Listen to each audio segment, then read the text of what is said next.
association about their, if you like, their disagreements over the community mining that has been started in parts of Nzema.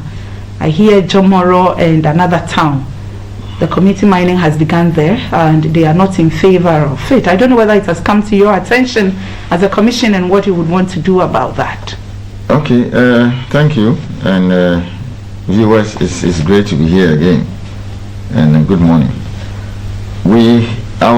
Over the weekend I was in Tamale for the northern, the dialogue to cover the northern part of the country. And then the news came through. So somebody showed me the news item and I read it. So what we have done is to ask the regional manager of Minerals Commission at Takoradi to go there and find out what actually is the situation. Okay. So if I tell you something now, I will just be speaking without basis or facts. Okay. But we'll find out why. Okay. Yes, that's all what I can say for now. Okay, that's fine. So let's look at the compensations and the resettlements issue. Industry watchers say that it is a critical issue confronting the mining sector, and communities in Ghana, who have lost their rights to such lands have not been really, what does the law say and what is happening on the ground? Okay, thank you. I have this, my favorite slogan that I always say, you don't mine in the sky. Yeah. For that matter, you have to mine on somebody's land. As far as compensation and resettlement is concerned, it is essentially governed by two legislation. One, the Mining Act itself. The Mining Act itself, yeah, 2006. Yes. Which is about how many years now? About 15 years, a little over 15 years, March 15 years. Then you have, generally or broadly, it just talks about who should be compensated broadly. But then the fine details, you always, as typical of law, you find it in a regulation. Yeah. So you have the Minerals and Mining Compensation and Resettlement Regulations, LI 2175 of 2012. 2012, yeah. Primarily, that is the law that governs how compensation and resettlement should be done where mining activities are going to take place. Okay. So that is the law. Right. Now, maybe the next question is, who should be compensated, how are claims made, and then what goes into as prescribed. Yes, in what the law, goes into the process. Now the question is this, it starts this way. Once a person is issued with a mineral right, now when we say a mineral right, let me explain. It is just an authorization given to a person, either a Ghanaian or a foreigner, depending on what you're looking for, to look for a mineral or mine it. Basically, that's what the mineral right is. Now, if you are given that mineral right by the government or the minister on the recommendation or acting on advice of the Minerals Commission, I repeat, we don't issue mineral rights. Yeah. Now you have 14 days. The regulation says you have 14 days in which to notify essentially two categories of persons. Somebody who has a claim or who has an interest in the area that you are going to prospect or mine, or somebody who claims his interest or right is likely to be affected by what you are going to do. Now that notice has to be served on that person. You put it somewhere in a mosque, in the school, public places in the community. Then the persons that are likely to be affected or who claim they have the right interest in the area that you are going to prospect or mine also have 60 days to make a claim. So for example, he has to tell you he's so and so, and then tell you the nature of interest or claim that is likely to be affected. I will come to that, what basically it covers. And then he must also say, I want it in cash or kind. Oh, okay. Yes, and they even give you the basis for arriving at the quantum. Okay. And say this is what goes into it. So all these things have to be done and serve on the holder of the mineral rights. And he has 60 days to do that. If you don't do that, then the minister will ask the government valuer, which is Land Valuation Division of the Lands Commission, to do it, because you cannot hold up. Yes, you cannot hold up the business. Life must go on. So you have 60 days to put all these things together.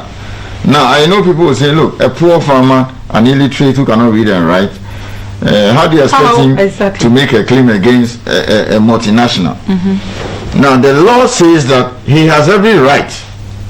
So let's say your grandmother in the village you come from has every right to say, I'm going to get a valuer to do the assessment for me. And the company must pay for it. So it's not as if the company will say, Martin Ayisi is a land economist, I'm giving it to you. No. Your grandmother has to decide, or your family has to decide, that we have hired our own independent valuer.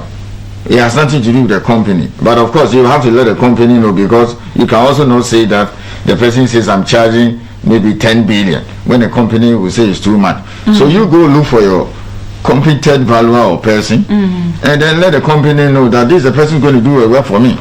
So the company has no say in who does the work for you. Okay. Because we don't want the situation that we will say that, oh, the person went behind and then it's serving the interest of the company. Yeah. But you need to agree on the payment. I mean, just like you are buying a house. Yeah. So you can get a professional to do the work or the assessment for you. And then you serve the claim on the, what do you call it, the holder. So that is it.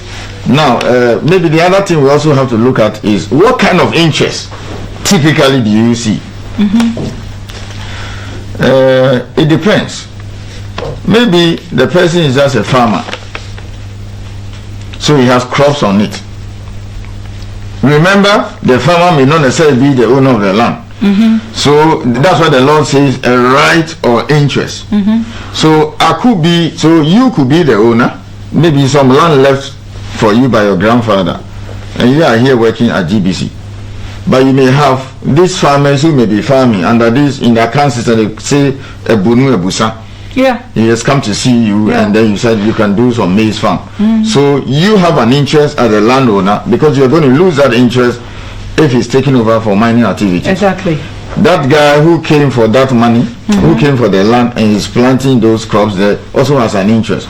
So both the landowner and any other person carrying out any activity on the land has an interest. Yeah. And all those people have to be compensated. So okay. Yes. So that is it. Okay. And then there is also what we call deprivation of use. Okay. Let me give you a typical example. Maybe they go to a particular area to go and pick firewood or snails. Okay. They may not necessarily have farms there. Once that place is going to be used for mining activities, you are going to disrupt. Yes, you're going to disrupt that socio-economic activity. Right. Or even, let's put it this way: in going to school, they walk through this area, and maybe it takes them just 200 meters. Now you have come as a mining company. You are saying, "I'm going to do mining here." They don't have a problem. They've been consulted before the lease was issued. Now you are saying, "If I want to do my blasting, it's going to affect you." Or I'm going to put my tailing, what do you call it, facility in this area, or I'm going to construct some facility here, so you cannot pass here. So that interest, which is they walking to school 100 meters, is going to be disrupted. So in other words, you are telling them that go and use another route. Yeah. So here the option is simple. The company will have to find an alternative route for them by which they go to school. I mean, there was a case years back as a lawyer then which I handled, that time we had Mincom. When the community was told that you can't pass here, then they said, okay, use the alternative route. The community said, we were walking 100 meters, now you're asking us to walk 1,000 meters to school. We didn't ask you to come here. Yeah. So the company had to get a bus. Oh, okay. Yes. That is compensation. They have to get a bus, get a driver for the community, and fuel it to be taking them to school. Or else you can't work. And let's have it in mind. Once you have not been compensated, you cannot go and start work. That is what the law says. Yeah, yes, you cannot do that. Because listen, I live here in my house. And then you have come to tell me that I will need to bulldoze this house to make way for mining. I mean, how do you expect the person, where do you expect the person to go? You have to sit with the person and then find an alternative accommodation or compensating for him to leave before you start work. We will not allow you. It is wrong. The law doesn't allow that. I will come to resettlement. That's also a different thing altogether. So these are the things that we have to look at. And then after agreeing that, look, I'm going to take so much for this, then From you the have landowner. yes. Once the person makes a claim, it could be a farm, a crop, anything. Exactly. And then you have essentially 3 months to pay him. If you Within don't- 3 months? Yes. You have to pay him within 3 months. Now, if you don't pay him, then every month there's a 10% on what you are supposed to pay him. I see. Yes. So Okay. we need to do all this education. And then let me also say this. When you are compensating the person, there are certain compensation principles you need to take into consideration. Okay. For example, you don't just get up and just count the crops and just give him something and let him go away. You have to look at the nature of the crops. You have to take into consideration the fact that he's going to lose his income. And he, for want of a better word, he's going to lose his sustenance for the 20 years or 30 years that you are going to be there. Yeah. Do you understand? So the person has a cocoa farm. You don't come and tell him that, oh, for now when I came, your cocoa farm is not producing any cocoa, or it's not even fruiting or bearing any pod, so take some 10,000 and go away. It does not work that way. Because you see, if you, then the developers will tell you that a cocoa farm, a bag can produce so much. So if you don't come there, that farm could be running there for years or centuries, and this is their better seedlings and hybrids, etc. Yeah. So you have to take into consideration the fact that he's going to lose all that is there. He does other crops, he's going to lose his income, and then you are going to disrupt his socio-economic life. So all these things have to be valued and they compensated properly. Now sometimes this is what we advise. If the person is a farmer and he does crops, we normally encourage the mining companies, and that's the best way. You will have to get another land nearby. The farmer will have to inspect it and be sure it's okay for him, and even prepare the land for him. Okay, give him some small money, and then ensure that he starts the farm. You give him some fertilizer and do all those things for him. Then he starts. Then you give him some money. Then at least he can live on that before the maize or whatever is ready. So now you have provided an alternative fund for him. You give him some cash to live on whilst he waits for the crops to be ready. Wow. Increasingly, most of them are doing it that way. Because you see, in the village, it's not in the city. If you just go and give him even 100,000, granted you give him the whole West money, and that money runs out, it is going to be a social problem down the line, because he'll be jobless, the money is finished, he has nothing to do. So these days the mining companies do that. Find an alternative land, prepare the land, and all this must be agreed with the farmers. Okay? Now those who have houses, this is what the law says. In the past, they just come, in the village, mostly at Akwame. This is brown earth or laterite.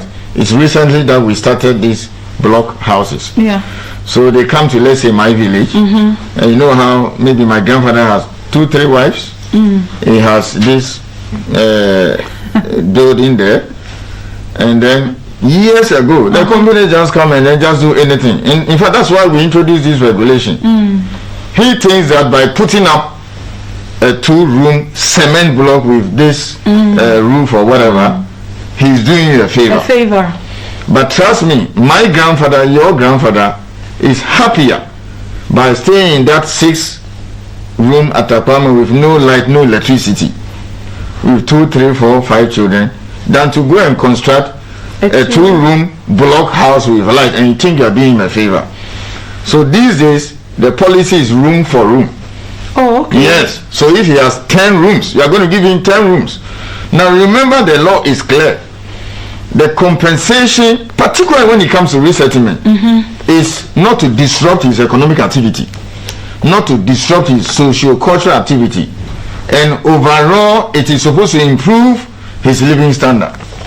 So if your coming there is going to make him worse off, then the mining could as well not take place. That is the bottom line.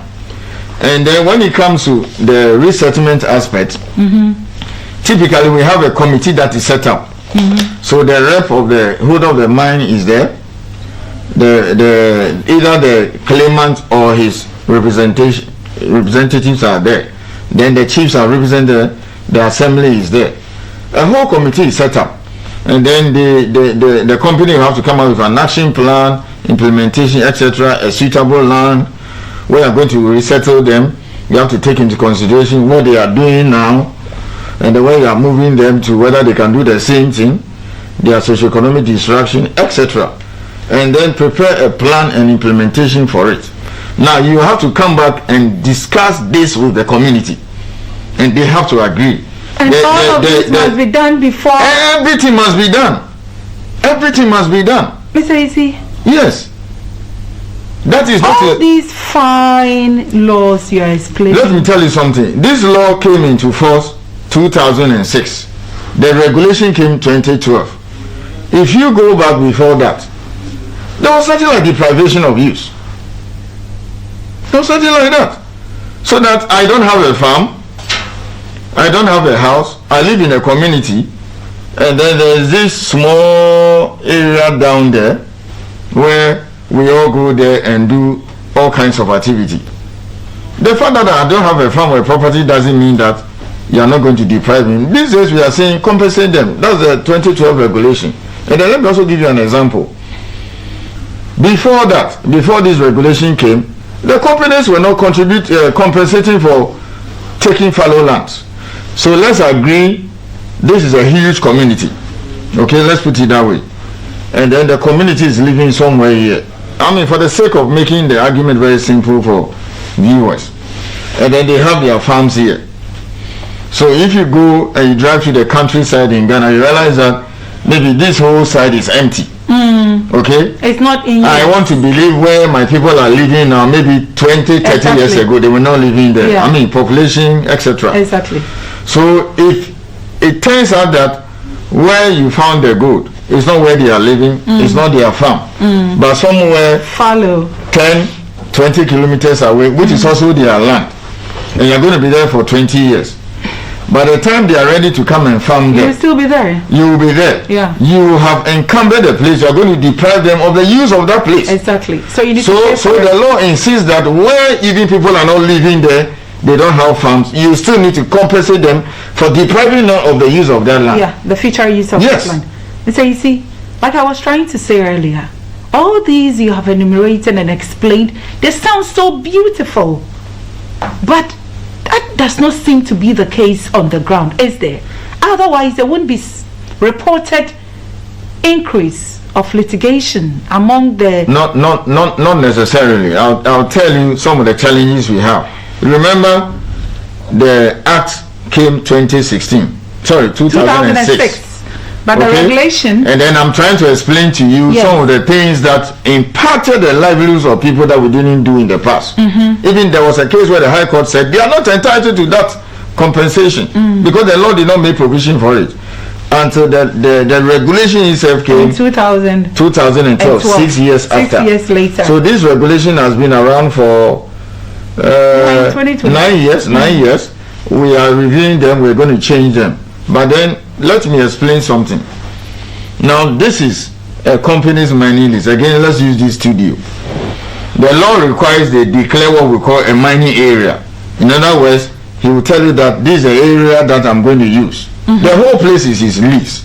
Let's say 20 square kilometers. Yes. So he has a 5 square kilometer mining area there. Okay? Are you listening? Yes. Now the other side, even though it's not going to come there, we the company and the community and those who are there, we're supposed to go there and make sure that we take stock of whatever activity is going on there. On that land, yeah. And then he tells you, you cannot plant economic trees.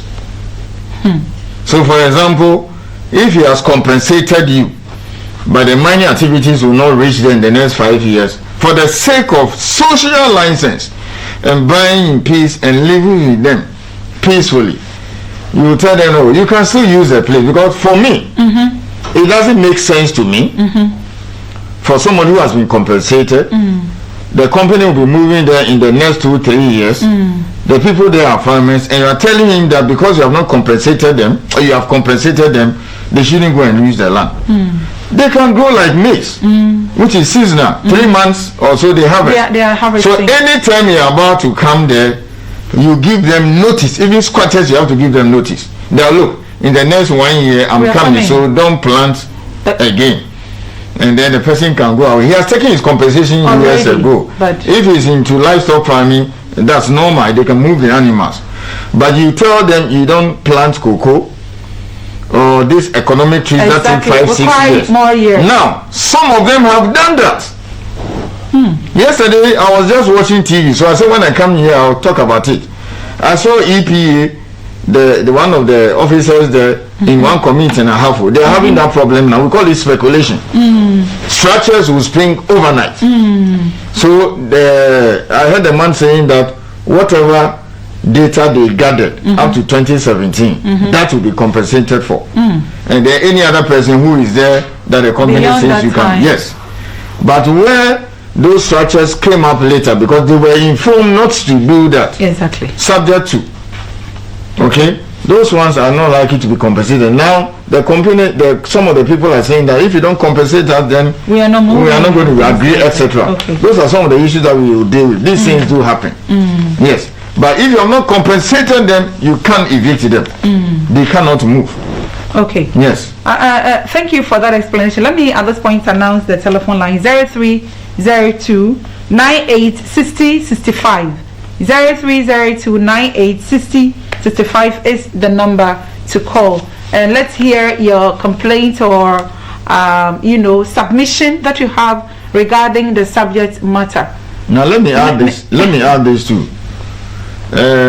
Apart from the fact that they may be compensated for any claim or interest they may have in the land. Yes. Now, most of the mining companies, at least I'm aware because we have the data, at least more than half of the employees come from the community. Yes, the communities that are impacted by the operations. You see, remember too that it's not everybody who can work in the mine. Sure. So they have all kinds of agreements with them. They have community agreements, etc., where they support livelihoods. There are some communities, once you make it to secondary school, the company pays scholarship. And then once you take certain courses, they even employ you. So there are some people, they are even assisting some farmers. They support them with seedlings, fertilizers. Some of them are doing very well. And we intend to formalize this. Okay. But generally speaking, there's a point you made about the purpose of the regulation. If I got it right, you said not to disrupt the socioeconomic lives of the people and also to improve upon their lives. Generally speaking, is that what is happening in those areas? Would you say? Let me explain it properly. Before you can move people in a community, okay, that is where you need to resettle. You can only resettle if where you are going to extend your mining operations will affect the community. Exactly. And then you go to some areas, the community leaves with the company because they are not being impacted. Occasionally when they start work too, there are instances where blasting affect their structures. In that case, we will compel you to resettle them. There are cases where when they started, we were not within the buffer zone. And then with time, as you mine, they were complaining about cracks.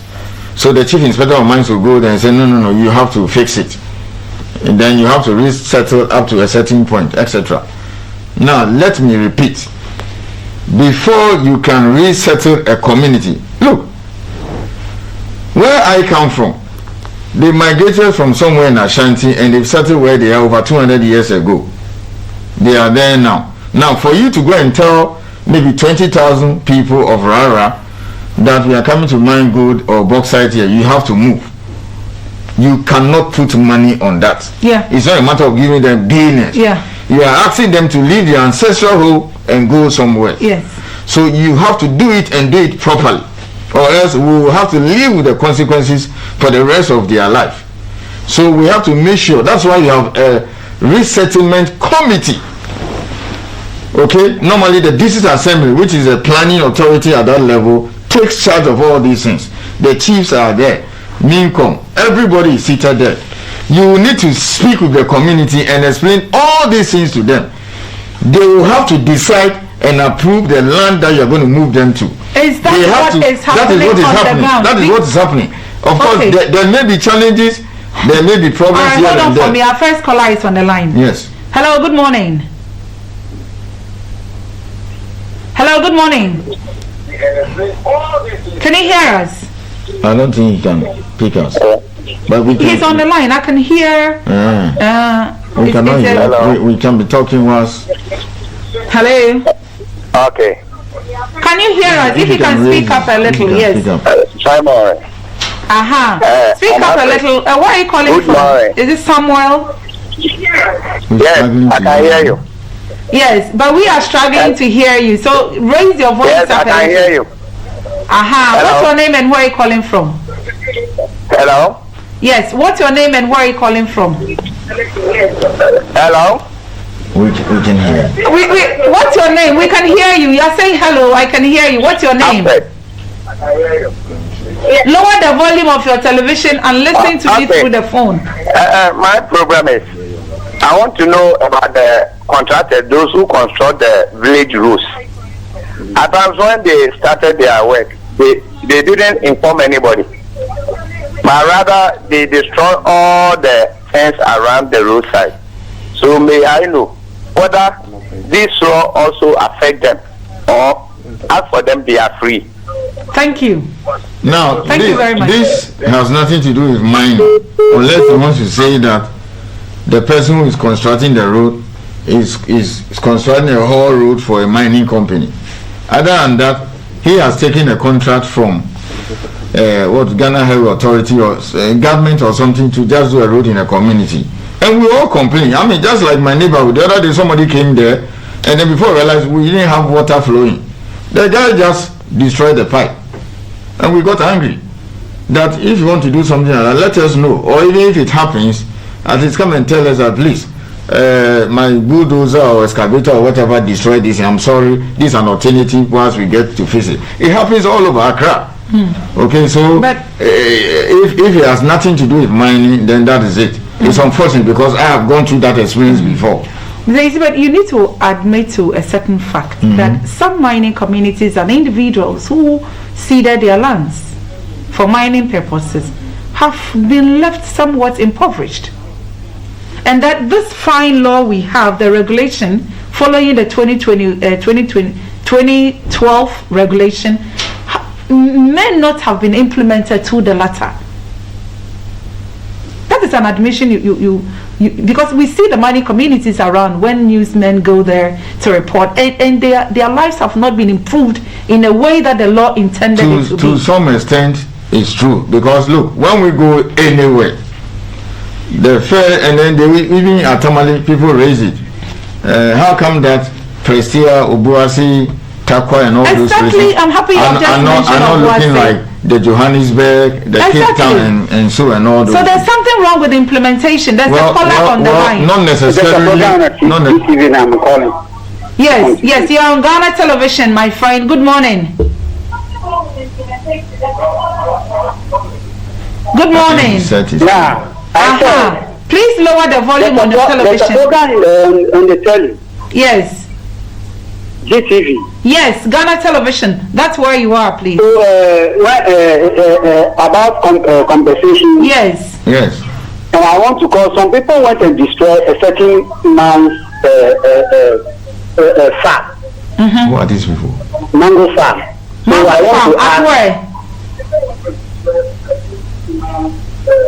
At Dodoa. Mango farm. Yeah, Mango farm at Dodoa. And the boy went and reported the case at the Dodoa police station. Up to now, no arrest, nothing has been done about it. Was it supposed to have been destroyed by a mining company? So the police disregard the boy. Okay, hold on for me, my friend. Was that farm, was it supposed to have been destroyed by a mining company that sought to mine in the area? Or what were the circumstances that led to the destruction? Okay, I think he's off the line. Let me clarify this. We are not talking about compensation generally. We are talking about compensation and resettlement in relation to mining. Yeah. he said Odowa. Maybe he may be talking about Sunwin. I'm not too sure. Okay. But then he just said some people went and destroyed somebody's farm. Yes. He didn't tell us exactly. who those I was persons trying are. to probe a little. Yeah, I was trying to say something. But okay. let's come back to what you are saying. To the point we're making, that mining communities have been impoverished. Yes. And we have Obuase as the best. No, I get that attack all the time. Anywhere I go, now look, Presia, Takwa, Obuasi. They have not been improved. Their lives have not been improved. They don't look like the Joburg or Perth or some of those areas where mining takes place. Yes, to some extent it is true, but you cannot just blame that on compensation and resettlement. We will just have to look at the entire policy of mining and as to how we do things. And some of these things are being changed now. We are beginning to see traction. For instance, you don't expect, listen carefully, you don't expect that as a nation, if you keep digging those stuff and taking them out in a raw form, you can make progress. Okay. So it tells you that you have to start adding value to your minerals. That's why the other day I told you that one of the most ambitious projects or program of this government, apart from free HSS, since independence, is this bold attempt by the president that we have to add value to our bauxite. We have to add value to our iron ore. So that's how come we set up the Ghana Integrated Aluminium Development Corporation, so that we don't, because currently the bauxite goes out in a raw form, and we used to import processed bauxite for vacuum. So now the president is saying that you cannot take the bauxite out within the next 5 years. You have to set up refineries here, you have to set up smelters and refine and turn out all those, several products that can come out of aluminium. The same thing for iron ore. These are the things that over the years we've not done as a nation. That's how come we cannot boast of the Joburg, the Perth, and all those things. So it's not just about compensation. It's just about retooling or resetting our entire national, what do you call it? But at least they could do more than they are doing. Are they not obliged to provide social amenities at least? They are. Hold on for me. There's a caller on the line. They are. Okay, but are they really doing it? Let's speak to this caller and hear his or her concern. Hello, good morning, friend. Good morning, madam. Yes, what's your name and where are you calling from? I'm calling from Sefi Bekwai. My name is Gordon. Wow, Sefi Bekwai. Gordon, let's hear you. Yes, please. Pardon me. Let's hear you. Okay. My problem is the same mining company at my area, that is Moon. What are they Ghana gas pipeline, when they were constructing their pipeline from Takwa to Chirano gold mines, and the main subsurface is at my area. And one of my sister coal farm will be destroyed, about 2 to 3 acres. And they only gave her 40,000 Ghana cedis. And according to what the man said, they need to relocate another site for, let's say, the compensator. But in the case, none of this happened. And I want to know, what should we do? Thank you. Hold on, don't drop the line. Don't drop the line. First, let's take his number. Okay. But let me clarify this. So hold on for me. Papa, please take his number for us so he can drop the line and allow others to also join in. So Gordon, after giving your number to the producer behind, you may drop the line. Thank you very much. Let me clarify this, or else there will be some misinformation out there that I said this. I'm saying that as much as possible, when you are taking somebody's farmland for a mineral activity operation, now what we encourage them, the way to do the compensation is that as much as possible, don't focus, the mining company should not focus on cash compensation, because in the past that has not helped. So even if the person is asking for $1 billion, for the sake of argument, don't think that that's so much money, so give it to him. Of course, you cannot force him to, because you should take the compensation either in cash or kind. But we encourage both. And for farmers in particular, we normally advise that the best is to find a suitable land for him, to be able to continue farming the same crops that he's doing elsewhere, help him prepare the land, everything, set it up, and then you can also give some cash compensation. By so doing, they are better off. But I didn't say that they should give you money and at the same time give you farm. I think you got that impression. But we advise that focus more on setting them up and giving them some money rather than give them cash and then go away. Okay, there's a caller on the line, Mr. Ayisi. Good morning, friend. Good morning. Yes, friend, what's your name and where are you calling from? Hello? Yes, what's your name and where are you calling from? Yeah, they are talking about the mining company compensation. Yes. And me, I'm from Accra, but I'm from Bato. Okay. Our road from that area, we are taking sand from the sea, the river. But because of this thing, they spoil our road. But the government don't mind us. So I'm calling from Accra. Okay. So yours is sand winning. What exactly is your concern? They are talking about the mining. Yes. Those who are destroying things without any compensation. Yeah, so what are they mining in this area? Our place, Bato. Okay, so they are mining sand. They are destroying the river. They are taking sand from the people from there coming to buy sand from Bato. So our road there too. That means because of the sand, they destroy our road. You can't pass the road. But so far as you are talking about this thing, I have to put this thing so that the government will go there to go and look at that thing and solve it for us. Now we can't pass our road because of the sand they are taking there. Okay. Hello? Yes. Yeah.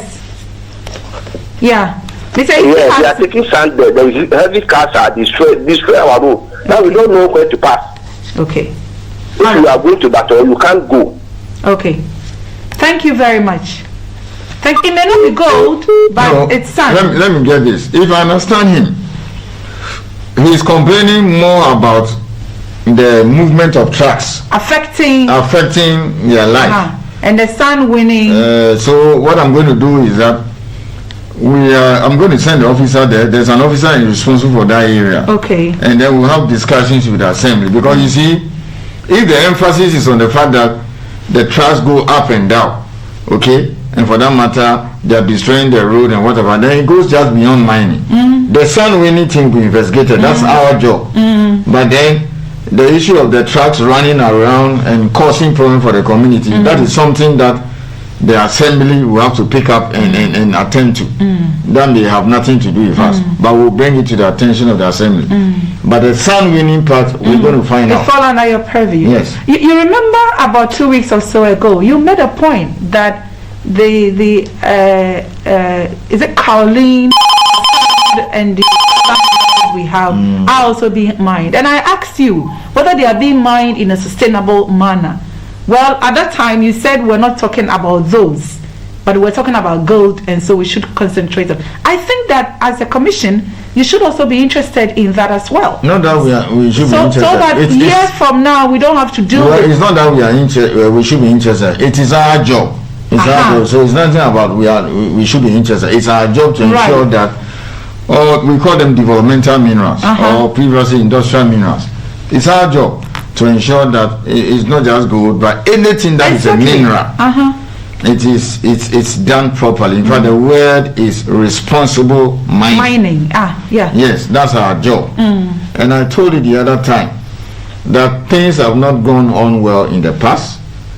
Enforcement and then strengthening the inspectorate division to make sure that they do their work to the best of their ability, then we all have less issues to deal with, have not been the best. Okay? Now I'm saying we have found the resources now.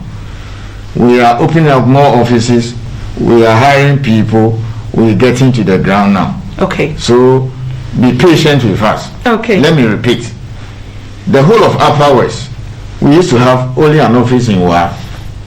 So how do you expect an officer in Wa to cover the whole region? If now you are saying mining takes place in all the 16 regions in Ghana. So we've set up an office in Bole. Okay?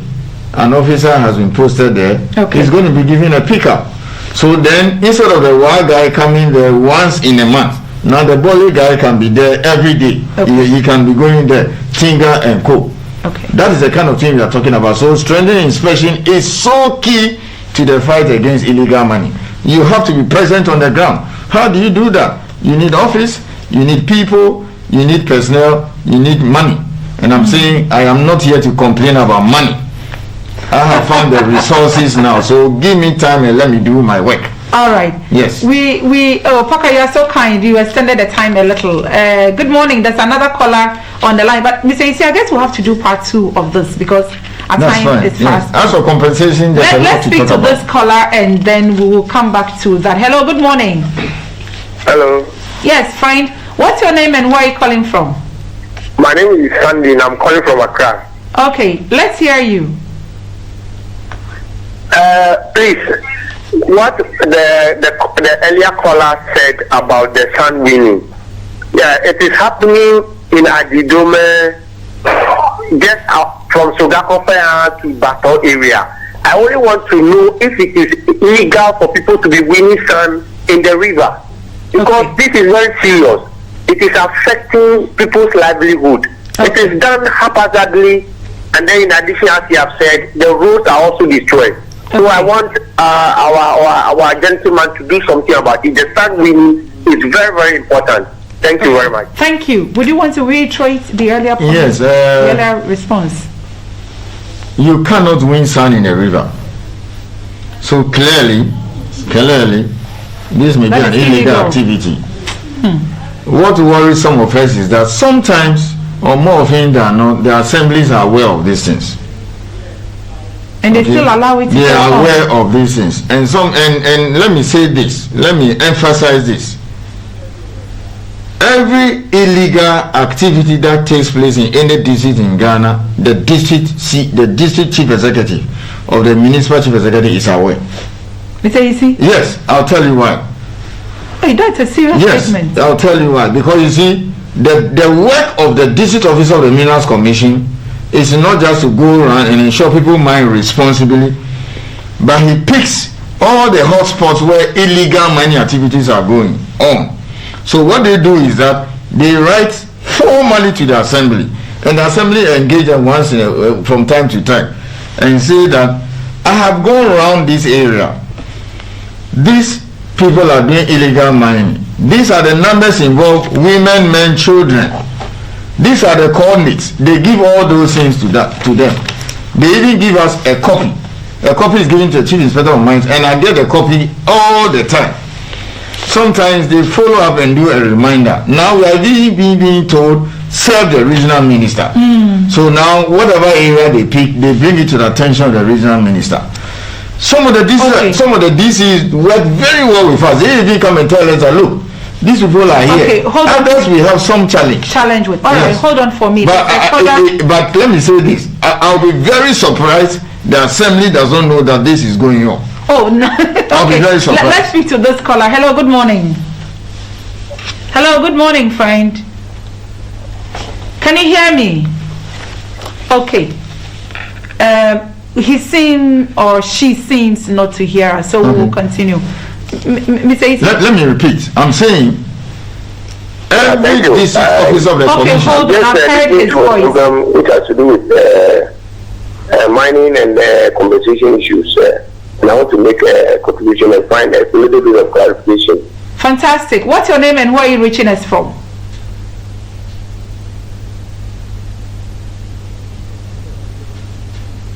Okay, can you hear us, please? Yes. Why don't you lower the volume? Okay, please go on. Okay, I'm done. Yes. I want to find out. There is some mining activity, winning of sand within an area I can specify as Adam Robe, and the sand winning activity that is from the sand winning location to the main OEB Ododowa Road. I realize that there is severe emission of dust along that stretch. I understand and I believe that gas emission is a health hazard. There are houses on both sides of the road, people selling, people plowing the road, driving up and down. And if you observe the rate at which gas is being emitted into the atmosphere, I want to ask that in this respect, what has the how do you call them, the Minerals Commission have to do with those people who end up, in this tax, which is a health hazard, serious health hazard. Okay. Who pays for that compensation? Thank you. In health wise. Thank you very much, Mr. Ayisi. You see how wonderful this program is. As much as possible, we are trying to be everywhere now. It will take some time, but we'll do it. Now, by virtue of this program, people are even now telling us some of the areas to go and check some of these things. When I get to the office, I'll send the officers there. We have been going for them. And some of them work in the night. They go there around 12 a.m. That's what the inspectors say. By 3 a.m. it's over. So for the sun winning, we are going to partner with the assembly. We have a working relationship. In fact, some of the assemblies work with us very well. I know sometimes some of the areas too, it's a source of revenue for them. So we have some challenges and we need to handle that with them. Yes. And so we'll deal with that. As for the sun winning, when we don't deal with the assemblies, it's not going to work. Because the DCs are the ones on the ground. Okay. Yes. All right. Because we've had cases where the person has not got license, so it's illegal mining. But then he tell you that, look, I can show you some kind of invoice or something I paid to the assembly, and it's a bit challenging. So we will deal with that. Okay. We will go and sit with them and speak to them. We cannot fight them, and they are not. We are not here to fight. We have to just work together. It's about Ghana. Thank you. Yes, it's about Ghana, yes, and thank you for coming. Obviously, implementation. We have fine laws. I mean, look at all that you have given us about the regulation 2012. If only it can be implemented to the latter, I'm sure most of the issues there will not even arise. We have no excuse. Yes, now we don't have an excuse. So, Mr. Ayisi, thank you for coming. Thank you. We are grateful. I hope next week we can continue yes, this that aspect, particularly enforcement. Yes, please. Maybe after next week, the other week, I'll bring my Chief Inspector of Mines to come and talk more about environment, health and safety. Okay. Yes. We'll call it a morning now. Thank you so much for coming. We are grateful. Okay. So this has been a discussion. Wait for me and let's sign off together. Thank you. So we'll return after your break. After this, just a while ago was Mr. Ayisi, the acting CEO of the Minerals Commission. God willing, we'll continue next week. The show.